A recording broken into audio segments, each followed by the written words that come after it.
Lagi, hai, ini dia. Oh, Hai. Apa kabar, Yan? baik Teh Gitu. Aduh, Anggia.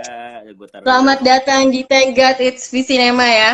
Oh iya, terima kasih. Wah, kita sama-sama putih hari ini. Ini seru banget, yang pasti kita bakalan langsung ngobrol-ngobrol ya sama Rian, Mm, seputaran animasi tentunya. Karena mm-mm. sebenarnya ini kayak jujur aja jadi mimpinya aku secara pribadi juga, selain juga buat Visinema, bahwa akhirnya kita bakal punya satu divisi yang namanya Visinema Animasi gitu. Dan Mm-mm. ini seru banget sebenarnya buat kita bisa ngegodok, apalagi head of development-nya ada Rian, dan gue seneng banget bisa sharing Iya, iya. momen mengejar impian ini bareng sama lo gitu. Aduh, Sama-sama. gue bakal bertanya-tanya nih, Yan. Nih, how to cook animation with storytelling. Itu Waduh, temanya kan. memasak. Kita akan memasak, ingredients-nya apa. Nanti Rian mungkin bisa cerita sama kita. Dan yang pasti sih, gue pengen ngobrol lagi nih yang lebih pribadi gitu ya, kayak apa sih yang Hmm. sebenarnya yang membuat kamu tertarik untuk terjun ke dunia animasi gitu? Kalau tertarik terjun ke dunia animasi itu sebenarnya ceritanya itu jauh banget balik ke waktu gue umur 4 tahun. Itu tahun 1994. Ya, gue bongkar umur. Jadi Oke. tahun 94 itu gue pertama kalinya dalam seumur hidup nonton bioskop itu adalah film animasi, yaitu Hmm, film The Lion King. Itu film pertama gue oke. di bioskop.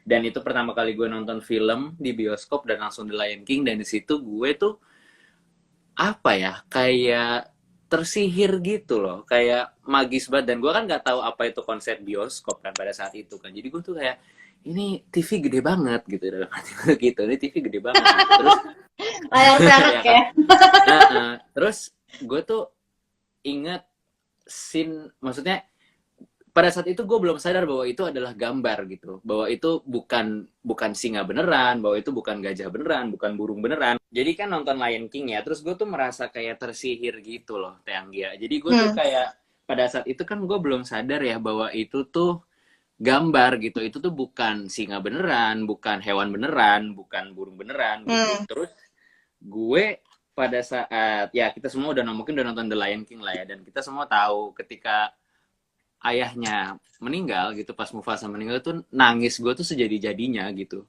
nangis itu hmm, sejadi-jadinya. Dan di situ juga gue inget adegan menuju ayahnya itu mati itu kan ada segerombolan kayak rusa liar gitu kan, yang lari, yang ngejar dia di lembah itu gitu. Nah itu tuh gue takjub hmm. sekali sama visual itu. Nah di situ selesai keluar itu, gue lupa bokap gue apa nyokap gue yang ngejelasin bahwa itu namanya kartun gitu, namanya itu animasi gitu. Nah gue bilang gitu, oke, Hmm. nanti kalau aku gede aku pengen bikin yang kayak gitu. So I actually said that umur 4 gitu. Udah pernah ngomong. Jadi emang kayak sesuatu yang life changing aja sih gitu. Jadi emang ternyata itu udah di manifest dari waktu lo kecil ya, dan itu udah Iya, masuk, udah ibaratnya itu seeds pertama lo yang akhirnya masuk ke dalam diri lo untuk tahu bahwa ini sebenarnya yang pengen aku garis bawahi, bahwa teman-teman jangan pernah lupa sama yang namanya childhood dreams gitu, bahwa iya, iya, iya, hal setuju sekecil banget. itu, hal yang bentuknya kayak kita bilang kayak biji, apa istilahnya, kayak biji kacang hijau tuh bisa grow, dan ternyata bisa juga jadi ilham dimana kita bisa meneruskan apa yang kita cita-citakan di hari ini, di kita sekarang gitu. Dan yang Iya, menarik nih, mm, kan seperti yang udah-udah sebenarnya, saat ini tuh kita kenal kamu tuh lewat komik-komik strip kamu yang ada di akun pribadi Instagram kamu gitu. Terus iya, yang kenapa juga itu sebegitu gemesnya, mungkin juga satu hal itu sangat relate juga dengan banyak orang gitu.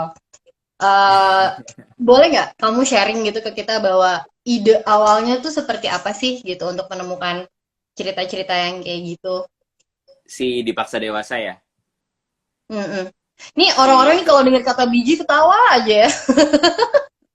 emang nih, aduh. Iya, jadi si jadi komik strip itu tuh gue sebenarnya lebih ke kan selama ini gue pengen Mm-mm. apa lebih kayak membuat karya yang melatih imajinasi gitu kan, kayak oh kayak mau bikin sesuatu yang melatih imajinasi gitu, kayak sesuatu yang belum pernah terbayangkan sebelumnya, mungkin fantasi atau segala Mm-mm. macem. Terus mungkin menuju usia sekarang itu gue tuh ada satu titik kayak mencoba menggali ke dalam gitu loh, ke inward gitu. Ada nggak ya gue cerita yang lebih personal lagi, lebih pengen gue, kan gue tuh anak tunggal ya, gue tuh tidak punya kakak adik sebenarnya.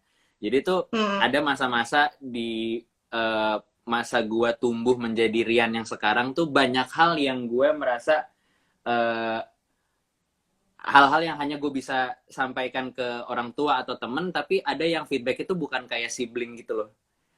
Nah, Oke. jadi gue tiba-tiba teringat bahwa gue tuh pernah punya rasa longing akan seorang brother gitu. Cuman sementara sementara bertahun-tahun my own brother is Mm-mm. my own self.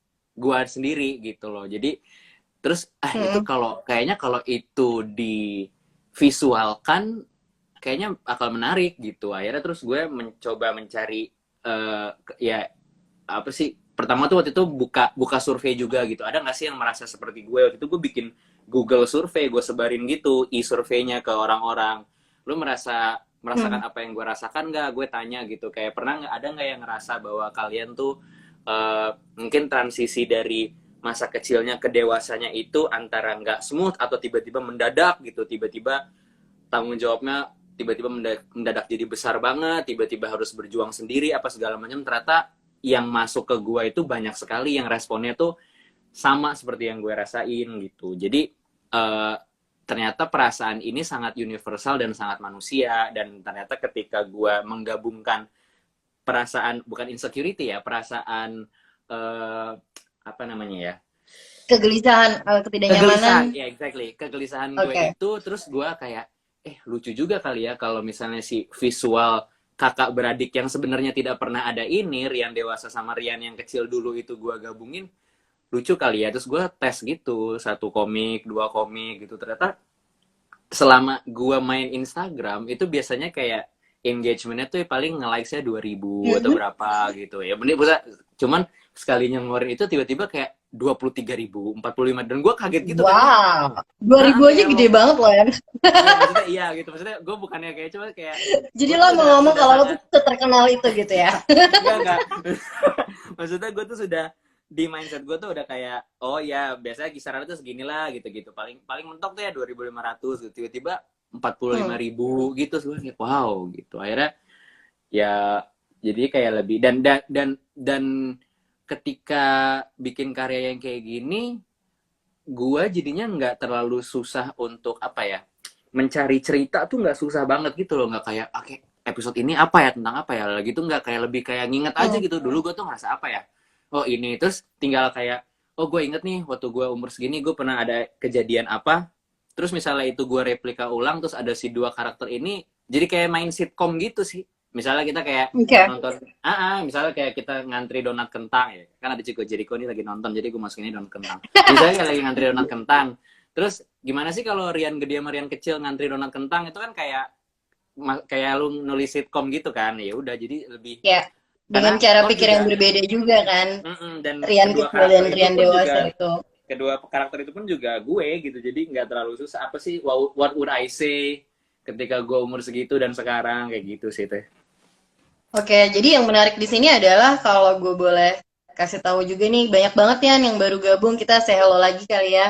Terus tadi kita lagi ngomongin sama Rian gitu, gimana sih konten-konten komik itu jadi sangat bisa relate ke Rian gitu. Dan aku juga ngerasain ada satu hal gitu yang paling basic adalah di semua proses penulisan adalah ketika kita mulai berpikir bukan out of the box.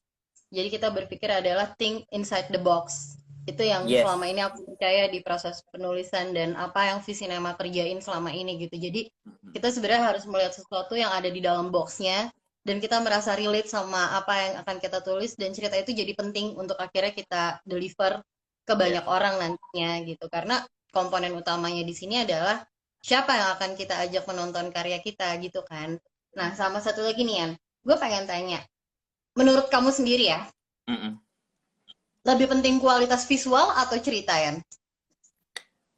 Kulit, oke. ini spesifik kita ngomongin animasi ya. Ya, Oke, kalau kalau kita jelas kalau ngomongin film, tentu itu kan dua dua komponen yang sebenarnya tidak terpisahkan. Pasti setuju dong. Kita betul. kan we Ya, watch a movie for both, ya kan. Kita mau enjoy ya. the visual, kita juga pengen untuk menikmati story-nya. Tapi menurut aku Mm-mm. visual secantik apapun akan cepat bikin bosen kalau ceritanya tidak menarik atau tidak bagus menurutku ya. Oke. Sementara kalau cerita yang sangat kuat, meskipun visualnya katakanlah tidak secanggih itu, katakanlah gitu, atau tidak wah sebagus apa gitu, itu masih bisa dinikmati sebagai sebuah karya naratif dan bisa menyentuh. Aku ngambil contoh gini sih, aku ngambil contoh Toy Story pertama. Toy Story pertama Mm-mm. tahun 94. Kalau kita bandingin gambarnya sama Toy Story 4 yang baru keluar tahun lalu, itu jauhnya nauzubillah. Jauhnya Ya, jauh ya. banget. Gambar kualitas tekstur 3D-nya, semuanya. Toy Story 1 tuh gambarnya bahkan menurut aku lebih, mohon maaf ya Pixar, mohon maaf Pixar kalau Pixar nonton. Bahkan masih masih lebih jelek dibanding PlayStation 1 menurut aku. Tapi Oke. cerita dan karakter dan musik dan dialog gitu sampai sekarang tuh masih istilahnya masih hold up gitu. Ketika kita masih nonton Masih tuh relevan ya. ceritanya iya masih bagus gitu. Bahkan bahkan film-film yang zaman dulu banget gitu, ya katakanlah film-film klasik gitulah yang masih hitam putih pun yang Hmm. ceritanya bagus juga masih ditonton berulang-ulang, bahkan banyak yang minta untuk di remaster gitu-gitu kan. Nah, Ya.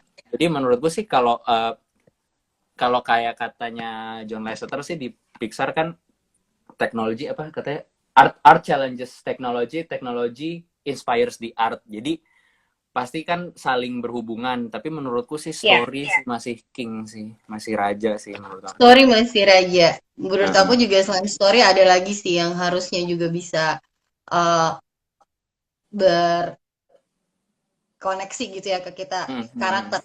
Ketika kita melahirkan Ya, satu ya, story yang bagus, tentunya itu harus didukung oleh karakter yang tepat, karakter yang sesuai sama apa yang pengen kita buat gitu. ya, Jadi em, dua itu jadi core yang paling utama selain visual, karena benar kata kamu tadi, ketika kita menonton sebuah konten audio visual, mau itu animasi atau live action, pasti keduanya jadi elemen yang paling harus diracik atau dimasak sedemikian matangnya gitu ya, loh. ya. Nah, Kalau mau kalau ngomongin dari soal, Hah? aku numpang tambahin dikit ya. Kalau mau ngomongin soal karakter karakter doang, aku mau ngasih contoh lagi satu lagi itu Mm-mm. adalah Peanuts dan Snoopy. Itu Mm-mm. komiknya gambarnya simple banget, ceritanya simple banget, benar-benar cuma 4 panel komik. Cuman semua orang Ya. tahu siapa Charlie Brown, siapa Snoopy, siapa Lucy, semua tuh udah tahu Mm-mm. gitu. Jadi itu yang paling kuat sampai sekarang komiknya masih disukain banyak orang. Iya, iya. Dan kayak gitu yang jadi juga relevan karena cerita dan isunya juga makin relevan di era sekarang gitu kan Yan.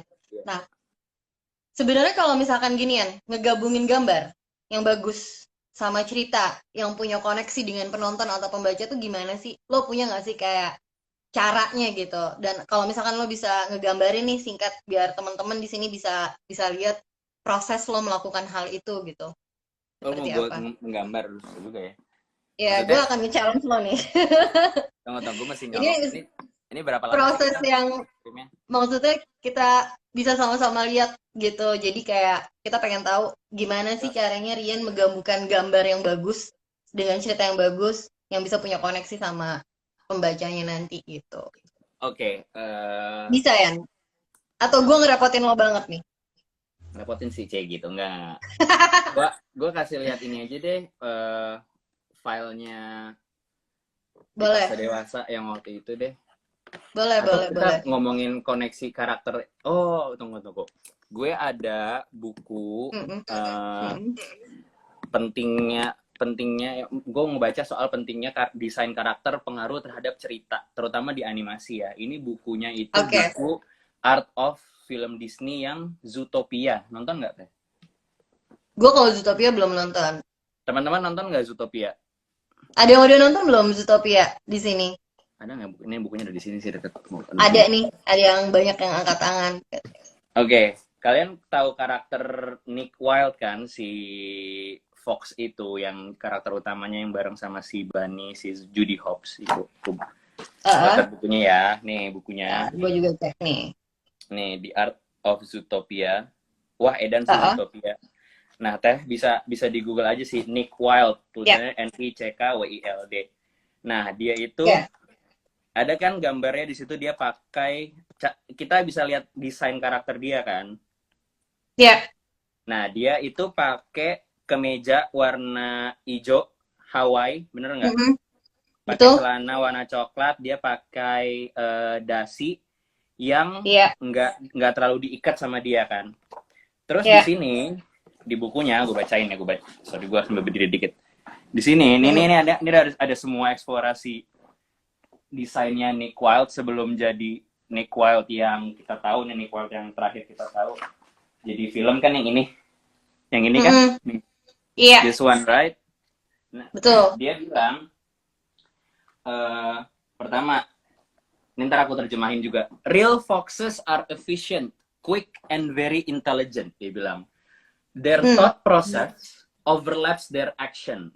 They think Hmm. and react almost simultaneously. Jadi si rubah itu secara alamiah memang kayak gitu. Orangnya tuh cepat dan dia instingnya sangat lebih cepat daripada tindakannya. We try to Oke. get that sense into Nick's animation. Nah, itu dia incorporate ke dalam cara berpakaiannya Nick. Terus disambung sama dia. Nick is a little lazy, which shows in his clothes. His shirt and tie are mismatched in colors. The shirt Ya. isn't tucked in, and he probably tied the knot in his tie once, and then just takes it off still knotted every night.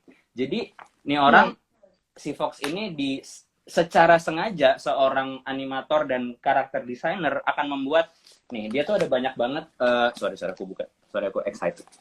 Ini ada banyak banget teman bisa lihat options bajunya Nick Wilde ketika didesain. Dan kita bisa melihat, maksudnya kita bisa berpikir, nah tadi kan pertanyaannya adalah bagaimana sih menggabungkan visual yang bagus dengan story.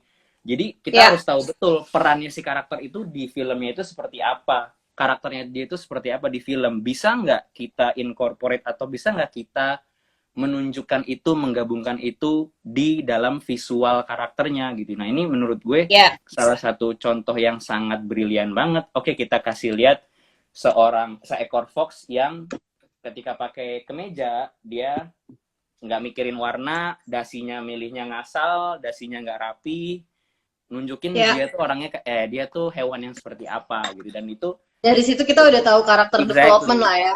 Yes, karakter development, dan itu bisa signifikan banget ke story-nya gitu. Sorry, ya, correct. Nah, dari situ kan sebenarnya proses dan tahapannya banyak kan, yang kita butuh tim yang juga bisa mengejawantahkan apa yang ada di kepala kita untuk pembuatan suatu story dan turunan daripada karakter. Kalau gitu ya, animasi kayak apa sih yang sebenarnya lo paling pengen buat? Animasi yang paling pengen gue buat adalah animasi yang apapun medium karakternya, mau itu dia karakternya manusia ataupun hewan ataupun tanaman ataupun spirits ataupun apa, ceritanya tetap tentang sesuatu yang very human. Emosinya tetap human, journey-nya tetap human, feelings-nya tetap human, relationship-nya tetap human, karena yang nonton human. Gue itu sih. Gue itu. Dan ini maksudnya ini yang sebenarnya Visinema sedang kembangkan juga di dalam animasi yang kita lagi bikin ya Yan ya gitu. Iya. Terus kalau gue boleh tanya deep lagi ke dalam, kayak apa sih sebenarnya di kepala lo untuk ngebangun Visinema animasi yang kita sebenarnya tahu banget untuk SDM Indonesia, kayaknya juga kita sebenarnya lagi kekurangan SDM-nya. Tapi yang gue percaya industri animasi itu akan grow, bener gak Yan? Betul. Gitu, dan banyak banget animator-animator Indonesia yang juga bekerja di rumah produksi animasi di luar gitu. Nah, gue pengen tahu aja sih dari lo sendiri kayak gimana nih? Menurut gue saat ini penting banget siapapun yang mau berkontribusi ini terlepas dari visi nama animation ya, animasi Indonesia secara Mm-mm. keseluruhan itu harus bersinergi banget sih. Jadi maksudnya kita semua saling support sebagai satu ekosistem besar gitu. Kalau kita, maksudnya kalau secara teknologi mungkin kita bisa lihat bahwa Pixar itu bikin film sambil ngembangin teknologi. Jadi mereka tuh bukan hanya nunggu teknologinya udah jadi baru mereka bikin film, kan nggak gitu. Jadi mereka setiap kali mereka bikin film ada sesuatu yang mereka develop bareng. Jadi Ya. animasi animasi itu juga nggak mentok hanya di artis, di seniman, nggak hanya di penulis, juga ada orang-orang engineer, ada insinyur, ada orang IT, ada orang set designer, ada semua, persis lah, persis kayak orang bikin film. Jadi Ya. menurutku animasi di Indonesia sangat udah ke arah yang benar gitu. Cuman kita semua udah harus nyatuin visi nih, harus nyatuin visi. Satu, kita mau mau berani nggak gitu kita bikin film animasi, bikin konten animasi gitu, dan mau belajar, terus mau nyoba sih. Menurutku paling penting tuh mau nyoba gitu. Jadi dan kayak apapun hasilnya gitu, very open to feedback gitu, dan juga jangan pelit ilmu itu sih. Ini kayak kita Hmm. live live streaming gini gitu, aku sih akan sangat senang sekali kalau mau ada lagi gitu, sangat happy banget. Ya, kalau ini kan kita baru ngomong basic ya, maksudnya kita baru ngobrol Ya, ya, dari ya. awal kayak gimana visi Nema dengan divisi animasinya gitu, dan salah satu yang kita lagi pengen apa kembangin dan emang lagi dalam proses produksi itu adalah film Nusa. Di sini kan kali Ya, pertamanya visi Nema akan melaunch satu produk kita gitu, animasi yang pengen ya kalau segala sesuatunya selesai ya kan Yan, kita iya, aim kita bisa rilis Nusa di akhir tahun gitu dan bisa dibagi juga sama penonton iya. Indonesia gitu. Mm-mm. Dan kalau kita boleh kasih bocoran nih Yan gitu, kira-kira mimpinya film Nusa sendiri tuh nantinya kayak apa sih? Ini kan satu project yang sebenarnya kita sama-sama tunggu-tunggu ya Yan ya gitu, dan Mm-mm. bukan bukan proses yang juga mudah tentunya.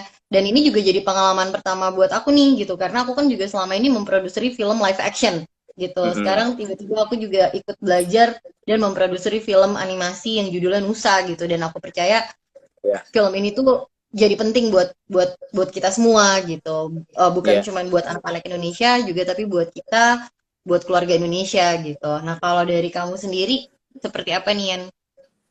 Kalau buat aku pribadi sih harapannya, mungkin juga teman-teman udah pada lihat ya dari teaser yang dirilis, dari trailer, dari poster, dari semua materi promosi yang udah kita bagikan gitu.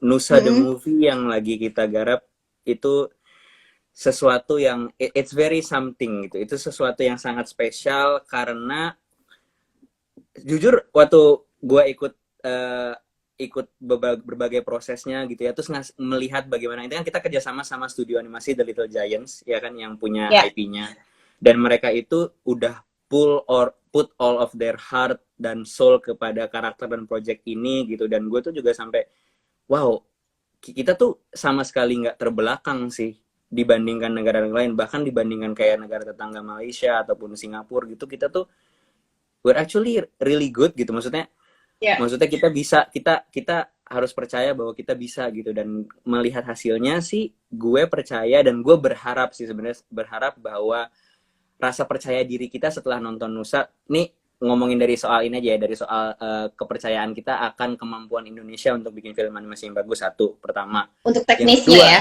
untuk teknis ya, yang kedua adalah kepercayaan penonton Indonesia, terutama spesifiknya adalah penonton keluarga dan anak, bahwa animasi di Indonesia itu mampu mengeluarkan sebuah tontonan atau materi yang tadi balik lagi, it's not really thinking outside the box. Itu bener-bener sesuatu yang kalau nanti kalau misalnya kita nggak bisa terlalu ngasih bocoran ya, tapi Kita nggak bisa. cerita-cerita, tapi karena ini itu bener-bener mami pokok banget, nggak ada bocor. Oh, Sniper. nyebut brand, Jadi, Bo. oh ya sorry. Jadi ini tuh cerita yang benar-benar kayak di dalam box, tapi kayak dasar box yang paling bawah gitu loh. Jadi kayak lapisan kardus yang paling bawah gitu. Nah, gue berharap kita nanti penonton tuh bisa menyadari bahwa itu tadi, animasi yang bagus itu nggak harus selalu dalam tanda kutip ya. Walaupun memang animasi punya power untuk membawa kita travel ke tempat-tempat fantasi yang kita nggak bisa kejar dengan live action misalnya. Ke dunia-dunia Betul. yang sangat ngawang. Tapi animasi juga mampu, walaupun yang nongol di layar itu bukan manusia asli, bukan aktor, walaupun yang nongol cuman kayak suara aktornya doang, tapi apapun yang muncul di layar secara visual dan audio itu juga mampu menggerakkan kita sebagai manusia gitu. Aku berharapnya sih film Nusa mampu melakukan itu dan membuktikan itu. Ya, gue juga percaya kayak gitu. Dan ini menarik banget. Kita langsung masuk ke sesi tanya jawab aja ya. Ini Oh ada ya, Anggun yang juga sempat nanya ke kita, lebih susah bikin live action atau film animasi ya, gitu. nah ini berarti Kalau dari dua buat sisi nih. Kalau gue belum pernah dari bikin dua live sisi, action. iya, mungkin Rian dulu yang bisa ngejelasin. Kayaknya in the end pada akhirnya produknya sama, film ya Mm, kan, pada produknya sama, jadi semuanya tetap teamwork, tetap kerjasama, tetap sesuatu yang tidak mudah, tetap sesuatu yang butuh waktu, butuh banyak tenaga.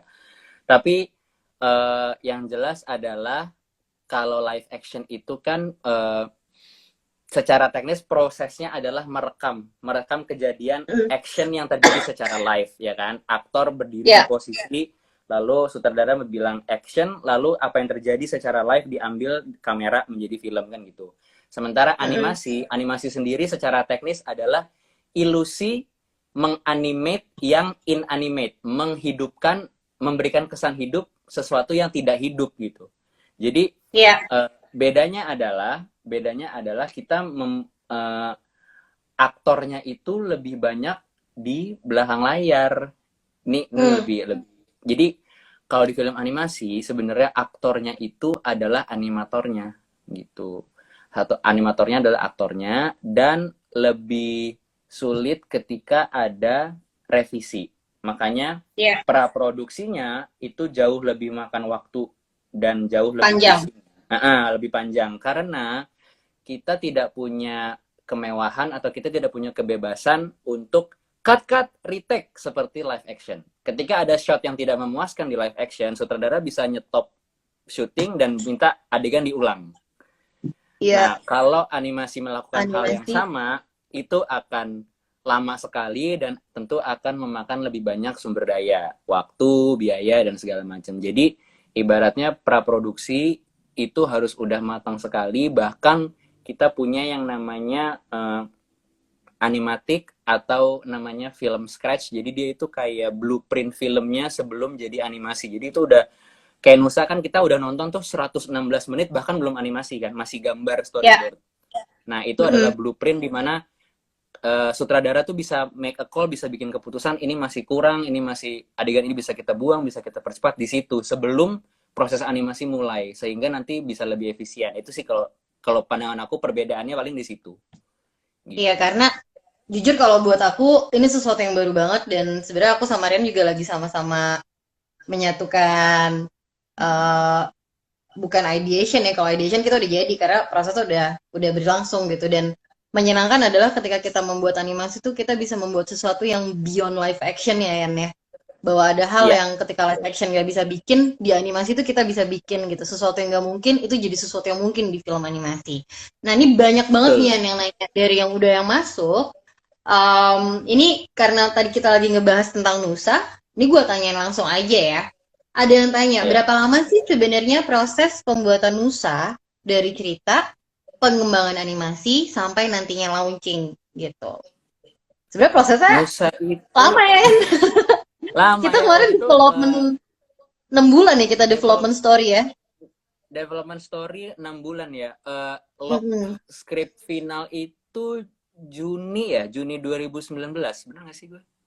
Iya, Ah, iya around bener Juni ya. gitu 2019. Mulai berarti dari awal 2019 ya.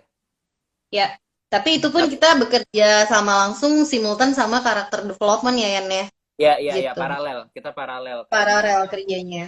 karena gini, ini buat teman-teman juga karena kita satu belum punya apa namanya ya kemewahan seperti Pixar atau Disney yang mereka sudah sangat apa ya, sudah sangat lama dan sudah mereka udah mungkin 10 years, 20 years di depan kita gitu. Jadi mereka bisa tuh kayak apa namanya, ya udah deh 4 tahun gitu ngerjainnya. Nah kita tuh masih mau, kita kan mau memenangkan dulu nih, memenangkan trust penonton, memenangkan trust apa namanya, pecinta film. Jadi banyak proses yang Iya. kita juga paralelkan gitu ketika skrip belum final draft, misalnya udah draft berapa, tapi kan cerita udah solid, karakter udah solid, itu udah bisa langsung masuk pra produksi, udah bisa kita kan udah ketahuan tuh set ceritanya di mana aja, apakah ada lokasi ada berapa, itu udah bisa langsung didesain, udah bisa langsung di modeling secara 3D, udah langsung bisa dibikin asetnya, jalan juga udah bisa. Itu kan masuk pra produksi ya. Kemarin itu pra produksi beres di Oktober 2019. Habis itu tag Hmm, VO selesai itu November. Jadi ini cukup rush, tapi alhamdulillah kita manage. Jadi kita achieve ya. selesai, kita beres VO. Soalnya ya, guys, gue kalau ngomong tuh kadang-kadang mata gue ngeliat ke atas gitu. Jadi emang Iya, banyak yang nanya ini, kenapa Rian matanya lihat ke atas? oke, oke. Gue ngeliat ke sini sekarang. Oke. Di belakang ada Opa Walt Disney itu. Oke, gue. Nah, jadi gitu. Karena gue tuh suka dulu tuh mind mapping kan. Di kepala gue tuh suka ada Ya. mind mapnya gitu, bayangannya di sini tuh kelihatan gitu. Oke. Anyway, ya jadi, nah dari semua itu kemudian mulai masuk animasi itu udah jalan dari Desember kalau nggak salah. Dari Hmm. Desember udah Hmm. jalan animasi, render preview semua gitu, terus udah masih jalan terus sampai sekarang Ya, gitu. dengan proses yang kondisinya pandemi kayak gini pun, aku juga kasih tahu ke teman-teman, kita tetap memproduksi film Nusa ini gitu. Iya, Karena ini sesuatu yang kita bisa bilang, ini bisa dikerjakan juga dari rumah dengan segala keterbatasan yang ada. Tapi pokoknya kita aim film ini akan bisa kita rilis di tahun ini ya, Yan ya. Semoga segala amin, sesuatunya amin, amin. kelar gitu. Dan ada lagi nih ya pertanyaan. Ini dari @ab_trikuncahyo. Dia Mm-mm. bilang, dia bertanya, gimana sih caranya Rian nemuin style gambar atau animasi? Dan gimana sih prosesnya supaya kita akhirnya ketemu sama gambar atau karakter style kita sendiri gitu. Oke, ini pertanyaan sejuta umat, termasuk pertanyaan diri gue sendiri. Karena dulu juga gue juga sangat struggling, gue juga sangat apa ya, kesusahan sekali menjawab pertanyaan gimana sih gue punya style gambar sendiri gitu. Mm-mm. Sebenarnya gini sih, itu adalah sebuah proses yang terus-menerus berjalan gitu. Bahkan gaya gambar gue sekarang, gue yakin belum sepenuhnya style gue yang udah final gitu. Mungkin nanti akan masih berkembang lagi gitu. Tapi setiap prosesnya pasti gue nikmatin. Gue percaya semua seniman ataupun semua Mm-mm. ilustrator, semua tukang gambar, bahkan semua pembuat apapun lah, tukang masak, tukang koki, tukang bikin batik, semuanya itu udah punya style masing-masing. Kita aja tulisan tangan kita beda kan. Gue sama lu tulisan tangannya Ya, beda. Itu sebenarnya udah bawaan dari kita, ditambah lagi pengalaman hidup, ditambah apa yang kita konsumsi, hal-hal yang kita suka, hal-hal yang kita respon gitu. Nah, kalau mau itu kan masih jawaban yang agak terlalu intangible, masih agak ngawang ya. Kalau mau yang lebih ya. spesifik sih, gue lebih kayak gini. Gue ngelihat sebuah karya, gue suka nggak gitu. Oke, gue suka, misalnya gue suka gaya komik Dragon Ball, gue suka gaya komik Snoopy gitu. Gue Hmm. akan nanya sama diri gue sendiri, kenapa ya gue suka gambar ini gitu. Itu ya, ini akan jadi kritikal sekali, akan jadi kritis sekali. Kenapa ya gue suka banget gambarnya Peanuts, gambarnya Snoopy? Kenapa ya gue suka gambarnya Son Goku? Gue akan lama gitu ngeliatin, dan gue akan bikin analisa gitu. Oh, ternyata gue suka caranya dia itu eh, membuat lekuk tangan misalnya. Atau ternyata gue suka bagaimana Peanuts itu bikin proporsi antara kepala dan badan itu sebesar itu dan sekecil itu. Oh, ternyata gue suka cara si artis ini gambar hidung gitu. Dan itu semua Hmm. bener-bener gue apa ya, analisa, terus gue coba gitu. Kan tuh mirip kayak gini ya. Kok bakso ini enak banget ya? Biasanya gue makan bakso yang di situ biasa aja enak ya. Oh, kayaknya yang di sini karena pakai, misalnya gue nggak tahu ya, sambal matah misalnya gitu. Oh, berarti ntar next time gue bikin bakso sendiri, gue coba campur sambal matah kan gitu. Kurang lebih kan kayak gitu. Jadi ketika gue gambar, begitu gue bikin gambar sendiri, gue eksperimen tuh. Oke, gue mencoba gambar sebuah gambar, gue mencoba bikin gambar karakter sendiri. Terus gue pengen gambar rambut, terus gue kayak keinget, waktu itu kan gue suka ya cara gambar rambutnya si ini, coba gitu. Nanti begitu Hmm, hasilnya jadi, gue bisa suka bisa enggak. Ada banyak kasus ketika gue mencoba, aku jadinya jelek ya gitu. Ada juga yang gue surprise gitu. Ternyata kalau gue ngikutin cara gambar ini buat kakinya doang gitu, ternyata bagus. Nah itu dari segala mix and match itu lama-lama berkembang, akhirnya di mata orang kayaknya gue punya style. Padahal gue sendiri masih ragu, tapi orang tuh udah banyak bilang, ini style-nya kayak Rian gitu. Karena sebenarnya mereka melihat apa yang udah gue campur-campur sebenarnya gitu. Itu I sih. Kalau see. Jadi secara memang proses menemukannya itu dengan latihan dan apa yang bisa dimanifestasikan dari sekitar kita, pengalaman kita gitu ya Yan ya. iya iya Kayaknya memang cukup personal ya prosesnya, proses menemukan style itu karena tiap orang pasti beda-beda. Dan kayaknya juga balik lagi sih ke karakter atau cerita apa yang pengen akhirnya kita deliver. Itu balik juga iya ke genre kan. Pasti itu iya juga iya akan beda lagi tuh karakter iya betul. animasinya. Nah, untuk ini Yan, ada yang tanya juga. Ini dari Fadlan Arif. Mm-mm. Dia bilang, dia tanya, hashtag eh, DPKDWS, dipaksa dewasa, masuk ke Mm-mm. daftar film animasi yang akan dibuat sama Visinema nggak? Wow. Jujur sih belum ada kepikiran ke sana sih. Gue tuh belum ada nih ya, gue tuh belum ada bayangan apapun untuk dipaksa dewasa selain konten digital saat ini. Tapi tidak Oke, menutup kemungkinan gitu. Itu jadi sangat boleh ya. menarik. Boleh sangat menarik. Bener juga ya. Menarik sekali soalnya itu. Keren juga Dengan tuh yang cerita nanya. yang sangat, Yang nanya keren juga. apa? Yang nanya keren Iya, juga ada itu. yang nanya nih. Terus, ada yang nanya juga nih Yan, untuk divisi animasi sendiri, itu sebenarnya Visinema lebih ke praproduksi kah? Atau ke depannya akan masuk ke dalam tim teknis dan produksi juga? Itu Mungkin lo sebenarnya juga bisa pertanyaan. cerita dari proses yang kita lakuin di Nusa juga sih, Yan. Iya, itu pertanyaannya sebenarnya adalah jawabannya. Iya, jadi untuk saat ini kita lebih ke think tank atau kreatif lab-nya gitu. Jadi kita memang mau membangun kapasitas internal secara eh, kapasitas IP creation atau IP cooperation gitu ya. Dan kita akan membuat kayak Hmm, contohnya Nusa itu kan kita kerjasama IP, ya kan? hmm, Lalu kita juga, karena kita di dalam Visinema juga punya kapasitas buat teman-teman yang pengen tahu, kita punya yang namanya Scriptura ya Teh. Jadi itu ya, tempat kita story dan karakter menggodok development, cerita. Hmm.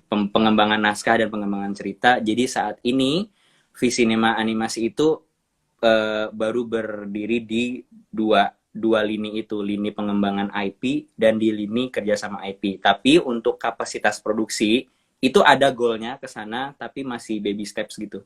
Kita menuju ke Iya. sana secara perlahan gitu, Gradually lah ya. gradually. Dan Nusa ini adalah kayak project launch pertama kita gitu. Kita untuk apa namanya untuk tahu gitu, untuk tahu secara, Hmm. untuk orang sama orang-orang yang juga lebih paham dan lebih lama ngerjain animasi gitu. Oke, ini ada lagi nih yang banyak banget ya yang nanya ya gini. eh Wait, aku cek. em dari Vita Mm-mm. Rofi. Vito Raffi, at Vito Raffi. Vitor Dia Raffi. bertanya, Oh, gimana gue sih? kenal tuh Vitor Raffi. Gue kayak follow deh. Dia juga bikin konten animasi gitu kayak di Instagram. Apa dia nama apa? Oke. Vito Raffi nanya, bagaimana sih caranya Rian untuk membuat desain karakter yang sesuai dengan naskah animasinya? Oh, sebenarnya itu tadi jawabannya yang tadi si Nick Wilde itu tadi ya. Jawabannya Iya, adalah, jadi tapi ini pertama-tama, mungkin dari yang lo pribadi nih, Yan. Kalau kalau tadi gue kan lo pribadi ya. dari Zootopia tuh. Kalau gue pribadi, bagaimana? Boleh nggak ulang pertanyaannya? Gimana Gimana biar caranya Rian untuk uh, membuat desain karakter yang sesuai dengan naskah animasi? gue kalau sesuai dengan naskah, gue bener-bener harus nanya sama si penulis dan si pembuat cerita dan harus deket sama si sutradara, visi dia di cerita ini seperti apa, arah ceritanya mau seperti apa, tone-nya seperti apa, lalu karakter yang mau gue desain, yang ketika itu misalnya ditugasin nih, oke Rian desain si karakter utama ini. Peran dia di Hmm. situ seperti apa? Pertama, peran dia seperti apa? Apakah dia karakter utama yang paling banyak kita ikutin journey-nya, misalnya gitu. Kalau misalnya iya, oke, gue akan spend time dan akan ngasih lebih banyak detail desain di dia. Terus misalnya Hmm. karakter dia secondary atau misalnya tidak terlalu penting atau tidak buka nggak sepenting karakter pertama, maka gue nggak akan memberikan atensi terlalu banyak desain di dia karena nanti gue menghindari supaya apa penonton tuh nggak ke distract gitu terlalu misalnya ternyata warna dia lebih mencolok dibandingkan karakter utama misalnya kayak gitu. Ya. Contohnya kayak gitu, itu satu penting banget. Terus kemudian secara secara emosi gitu kan kan secara psikologis visual juga kita kalau ngelihat karakter itu mau merasa apa sih? Kita ngelihat dia apakah kita mau merasa aman, apakah kita mau merasa takut, apakah kita mau merasa nih orang kok kayaknya kaku banget gitu. Karena kalau karakter desain di animasi semua berangkat dari Hmm. desain-desain primitif, kotak, segitiga, bulat, semua pokoknya semua simple-simple shape yang kita pelajarin untuk kita kecil itu semua secara psikologis itu berpengaruh ke kita gitu. Kalau yang semuanya rounded shapes atau yang bulat-bulat, yang empuk-empuk, yang kayak lekuk-lekuk gitu, kita ngelihat dia akan sebagai karakter yang warm, friendly, bisa Kayak dipercaya Stitch gitu gitu. misalkan ya. Lo mungkin Kayak bisa kasih Stitch, contoh tuh persis. Yan gitu. Ya, atau misalnya karakter yang banyak tajamnya gitu, seperti Jafar, seperti Scar di The Lion King gitu. Kita langsung ada karena kita secara fisik badan nih, kalau kita ngelihat ujung meja gitu ya, yang lekuk sama yang tajam gitu, kita langsung akan menghindar kalau yang tajam kan. Karena kita memang Hmm. secara fisik dan psikologi menghindari itu gitu. Dan sementara kalau kita kena bola atau apa itu kita masih lebih aman gitu. Atau kita juga bisa bermain secara trik cerita. Misalnya, kita mau mendesain karakter yang kita kira dia baik, tapi ternyata jahat, kita juga bisa, nggak harus selalu kita bikin dia terlihat tajam, ataupun kayak dia terlihat lebih garis-garis gitu. Contohnya, Lotso di Toy Story 3, Hmm. nih si kampret ini. Dia kan My sebenarnya jahat, favorite. tapi dia, kita harus menipu penonton dari awal bahwa dia adalah sosok yang huggable, wise, tapi ternyata kan dia sebenarnya tidak seperti itu. Jadi lagi-lagi kalau karakter desain itu mau seperti apa di cerita, kita harus tahu betul ceritanya kayak apa, harus tahu betul peran dan fungsi karakternya kayak apa, rasa yang mau didapat sama karakternya kayak apa. Jadi penting banget kita seorang karakter designer itu untuk bekerja dengan dekat sama sutradara dan sama penulisnya, produser juga. Oke. Gitu. Menjawab Nah nggak ini Vito? ada yang tanya nih Yan. Em, aduh tadi mana ya hilang. Tapi intinya dia bilang gini, apa sih sebenarnya yang ngebedain antara Nusa the series Mm-mm. sama Nusa the movie? Secara garis Oke. besar kata dia. Dan Secara kenapa garis kita harus besar, pergi ke bioskop katanya untuk nonton film itu? Nusa The Series adalah Nusa The Series secara core-nya adalah edutainment, education Hmm. entertainment, yaitu episodik kan teman-teman. Dia tuh kayak 3 menit, 4 menit sebuah episode pendek yang mengedukasi sesuatu, ya kan? Hmm. Doa sebelum makan, adab untuk makan atau berdoa sesuatu gitu. Jadi ceritanya itu sangat sederhana yang tujuan utamanya adalah mengedukasi sesuatu. Sementara Nusa the Movie adalah film naratif layar lebar panjang yang menunjukkan pengembangan karakter Nusa, perjalanan Nusa, apa sih yang Nusa alami sehari-hari, apa sih yang terjadi di kehidupannya Nusa di luar apa yang kita lihat selama ini di series gitu. Lalu bagaimana sih Nusa sebenarnya menghandle persahabatan, keluarga dan hal-hal yang dialami anak-anak umur Nusa gitu. Beda. Sebenarnya sih kalau aku juga boleh tambahin untuk film Nusa the Movie itu kita akan lihat universe extendednya dari Nusa yang kita cuma lihat secuplik di dalam Nusa the series gitu kan. Dan di Betul. situ kita bisa lebih tahu setiap karakter punya one sama needs yang kayak gimana karena selama ini kita cuma kenal karakter Uma, Nusa, Rara, dan Anta. Nah, begitu Betul. kamu nanti nonton Nusa The Movie, kamu akan lebih banyak lagi kenal sama siapa teman-temannya Nusa, siapa saja yang akan eh, mempunyai andil untuk punya journey bareng sama sama Nusa. Jadi kalau aku sih pengennya semua harus nonton karena ini jadi excited banget. Ini jadi film animasi pertamanya Visinema yang akhirnya bekerja bareng Iya. juga sama The Little Giants dan kita tahu Visinema pada dasarnya saya terutama saya untuk chief content and strategy yang fokus pada film anak dan keluarga. Kita ingin sekali menyajikan film yang baik yang bisa diterima oleh keluarga Indonesia gitu, utamanya anak-anak. Jadi menurut saya ini film yang wajib tonton pada akhirnya kalau film Nusa ini tayang yang insya Allah kita pengennya tayang di akhir tahun ini gitu. Ya, Nian, ya. ada satu pertanyaan terakhir lagi dari teman-teman yang udah join karena sebentar lagi kita harus udahan dari Admu Syafa Adli. Tadi sempat Mm-mm, mention soal kekurangan sumber daya animator. mm-mm. Nah, bisa nggak sih dijabarin tentang jalur yang bisa dilalui oleh para fresh graduate jurusan animasi untuk dapat bekerja di bidang animasi? Jujur aja, fresh graduate ini juga talentnya juga besar ya Yan ya. Maksudnya aku Bentar, sama Rian juga bentar. beberapa bulan terakhir kita sempat jalan bareng ya Yan ya. Mm-mm. Di Pulau Jawa kita ngelihat banyak talenta-talenta animator Indonesia yang luar biasa gokil sih gitu. Nah, kalau Ya, ya. dari Rian gimana nih?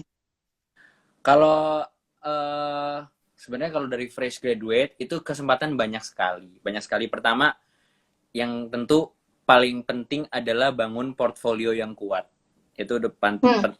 pasti perlu banget. Kedua, apa namanya? Apalagi dengan zaman sosial media seperti sekarang ya, nggak usah Mm-mm. ragu untuk naro karya kalian sih online sih. Karena bahkan kayak kita pun gitu mau scouting, mau nyari talent, mau nyari sumber daya manusia pun juga pasti nyari di online juga kan. Gitu. Jadi Ya, jadi eh, dan sekarang banyak banget pilihan alternatif yang nggak bayar gitu. Instagram ada, ArtStation ada, Behance ada, apalagi mm-mm. Tumblr ada gitu. Bisa banyak channel untuk bikin kalian bikin portfolio kalian sendiri. Dan ini yang paling penting ya, banyak banget nih. Ini yang gue mau ngasih tips, bukan tips ya, maksudnya pesan yang penting banget. Sebagus-bagusnya karya kalian udah kalian taruh di website, kalian harus taruh gimana caranya ngontek kalian. Kalian harus kasih tahu email kalian Kontak apa. personnya siapa? Iya, kalian harus kasih tahu kita gimana bisa reach out ke kalian karena kita bingung. Ini anak gambarnya bagus banget, ini anak ini jauh banget. Tapi Tapi gue mau siapa nyuruh dia ya? kemana ya gitu.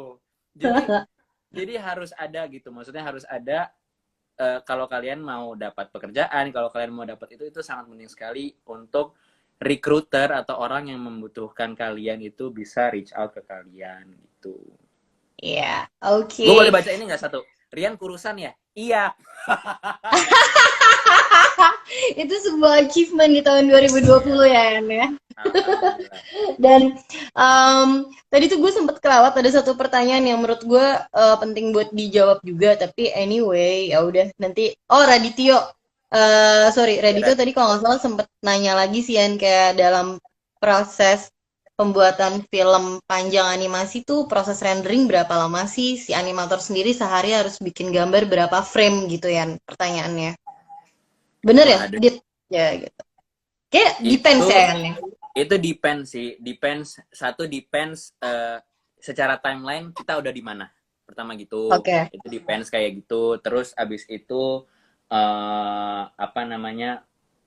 Animator itu kan banyak, ada yang junior, ada yang senior, segala macam. Kompleksitas Iya. shotnya itu kayak gimana? Kalau misalnya kompleksitas shotnya itu kayak gimana, mungkin dikasihnya ke animator yang lebih senior, yang mungkin bisa bisa dipercaya mengerjakan itu bisa lebih cepat gitu. Tapi biasanya kisarannya kalau di Little Giants tuh berapa ya?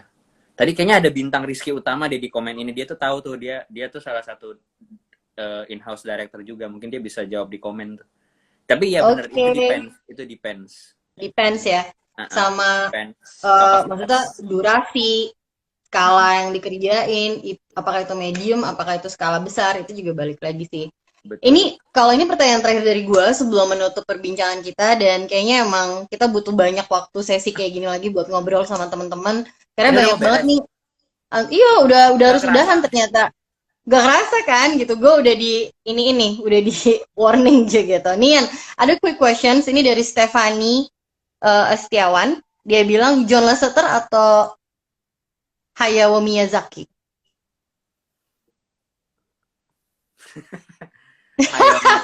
Hayao Miyazaki, Hayao Miyazaki. Hayao Miyazaki. Oke. Kalau Hayao ini pertanyaan Miyazaki. penutup dari gue, Yan.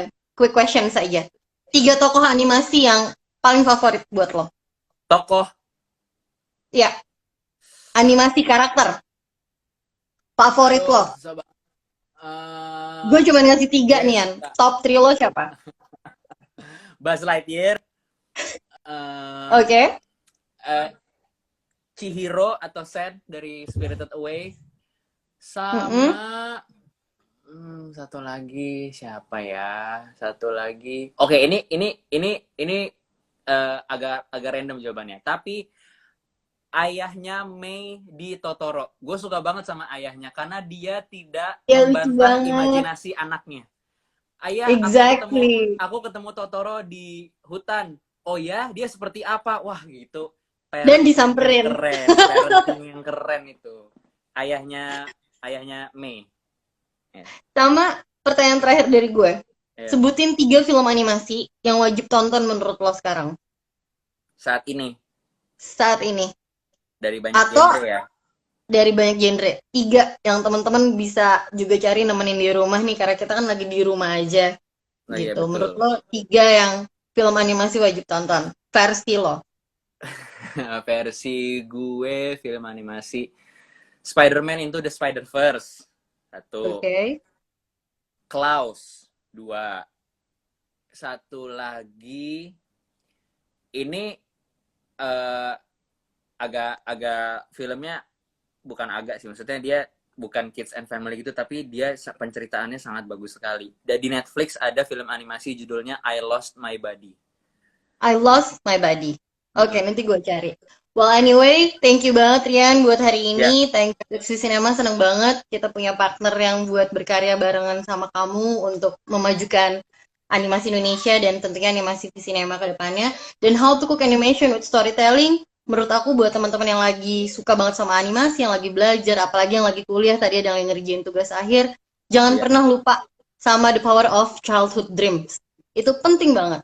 When you think it's something yang bigger than that, just think inside the box at the very first time, then you can think out of the Nah, ada box. yang bilang tuh Dan di save please apa? live-nya. Di save please live-nya katanya. Benar Sure, nggak sih? kita akan Oh, save live-nya karena banyak banget tadi yang baru join. Dan jangan kemana-mana juga. Aku juga baru inget nih buat teman-teman nanti di jam 7 di Thank God It's V Cinema kita juga punya bincang seru lagi live barengan sama Atika Hasiholan, live juga barengan oh, sama oke. Oka Antara buat ngobrolin proses behind the scene film positif. Jadi sebelum jam 7 mungkin teman-teman bisa nonton film positif juga di YouTube, dicari aja, itu sutradaranya Atika Hasiholan sendiri. Dan nanti di jam 8 kita punya 30 menit bersama V-Cinema Music, ada band Arah. Jadi thank you Woo! sekali lagi, selamat menikmati makan malam sebelum lanjut ke sesi berikutnya di Thank God It's V-Cinema. Thank you Thank you, semuanya udah Rian. gabung Stay ya. safe, Thank you Dahlia. everyone. Stay healthy. Stay Bye. healthy.